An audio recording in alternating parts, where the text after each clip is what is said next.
In this video, I'm going to look at a business application from finding the maximum or minimum of a function using derivatives.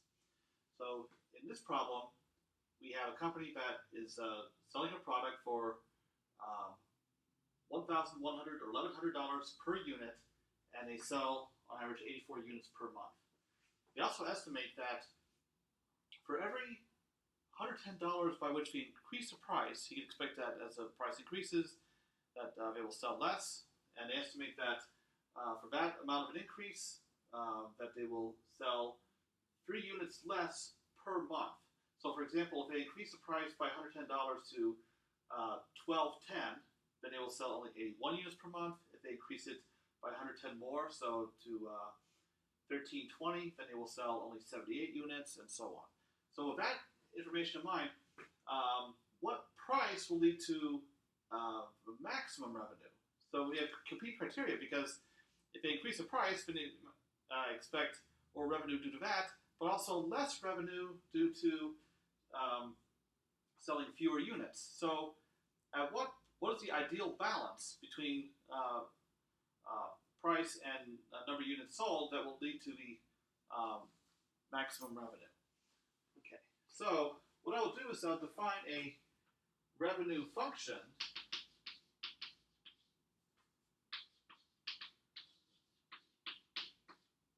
R of x, y. So it's actually going to be a function of two variables, where x refers to the number of the price per unit,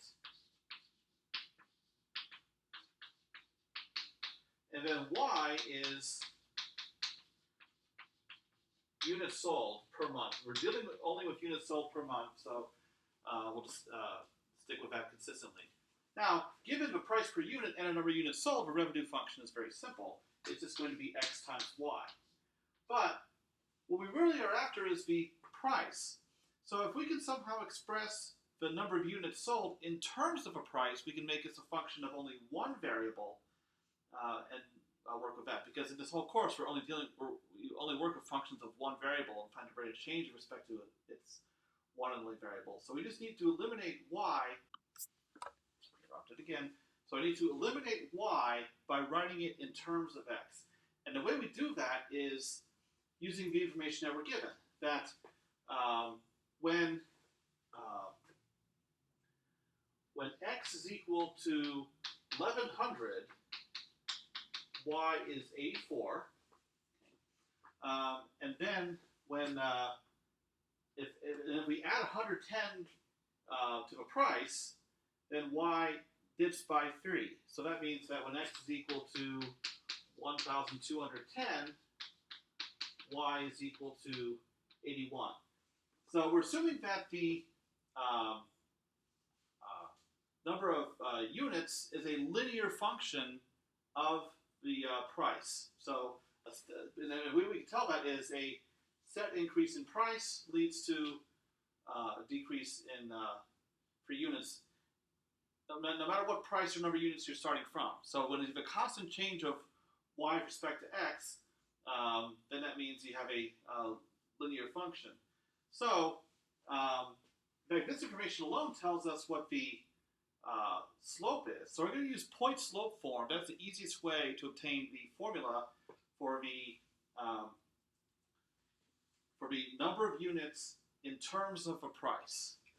So so y is equal to the slope, which is m, times x minus a certain x value plus the corresponding y value. So this template is what I can use to figure out y as a function of x. Now, filling in the information I know,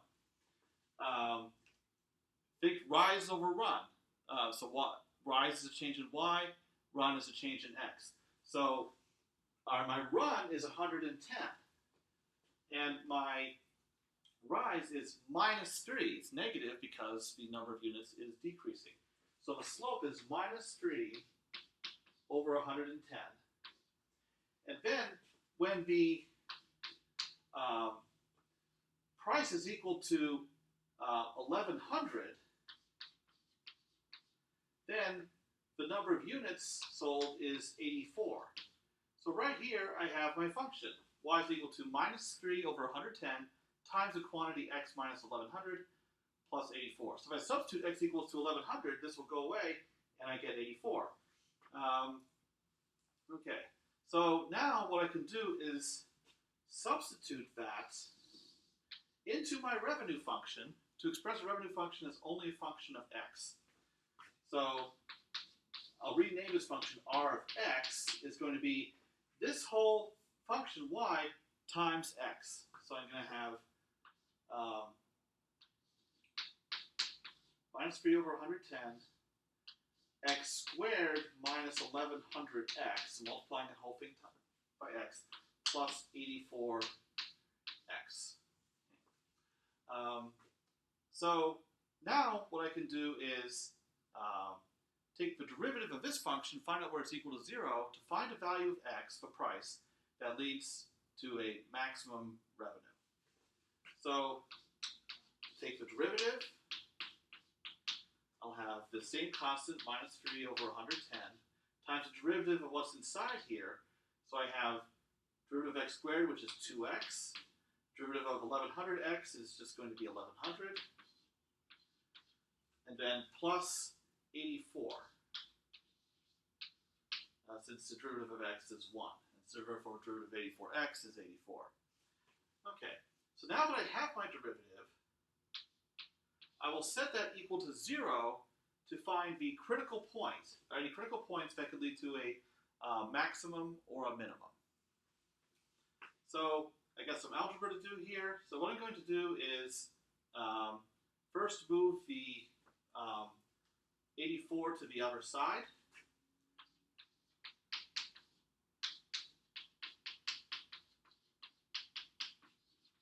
Okay. And then I'm going to multiply both sides by the reciprocal of this fraction. So I'm going to multiply both sides by minus 110 over 3, which will cancel with a minus 3 over 110 over here. So then I have 84 times 110 over 3. Okay, so I'm going to work that out on my calculator. Well, let's see, 84 divided by 3 is 28. Times 110 is, okay, so 2800 plus 280, so that's going to be 3080.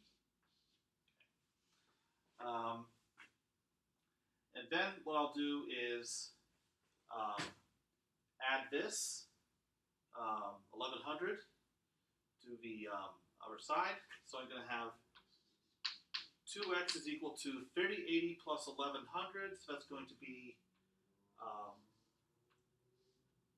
4180.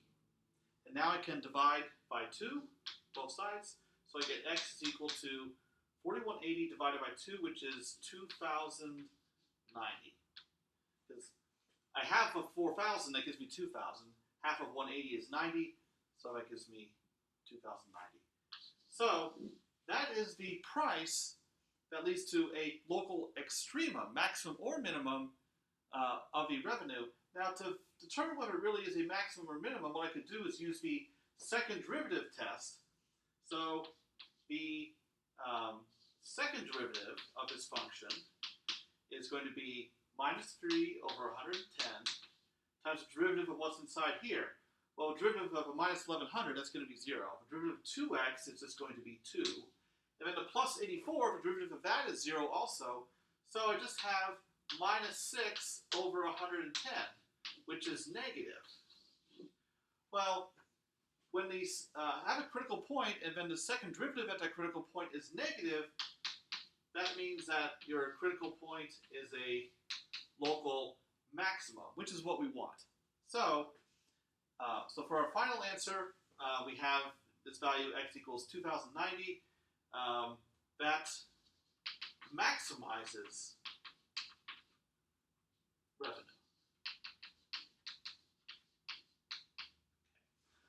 So it's interesting that we sell 84 units at 1,100 per unit, and you might think, well, if you're going to increase the price from 1,100 all the way to 2,090, that's going to drop the number of units sold by quite a bit. In fact, if I were to figure out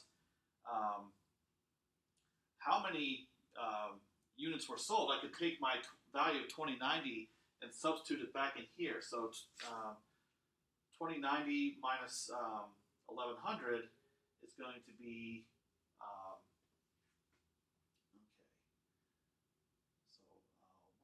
so 990 divided by 110 is 9 times minus 3 is minus 27 plus 84. So you end up selling only 57 units per month. So it's quite a steep drop off in sales, but because each unit now costs so much more, 2,090, that actually is making you more money per month than these values here. In fact, to get an idea, so 84 units times 1,100 per unit gives us, and yes, I'll finally use my calculator this time, is 92,400. But at 57 units times 2090, well, the price is almost doubled. The number of units sold is not quite cut in half. So I have 57 times 2090 is 119,130. So it is a significant increase in revenue, which is the objective.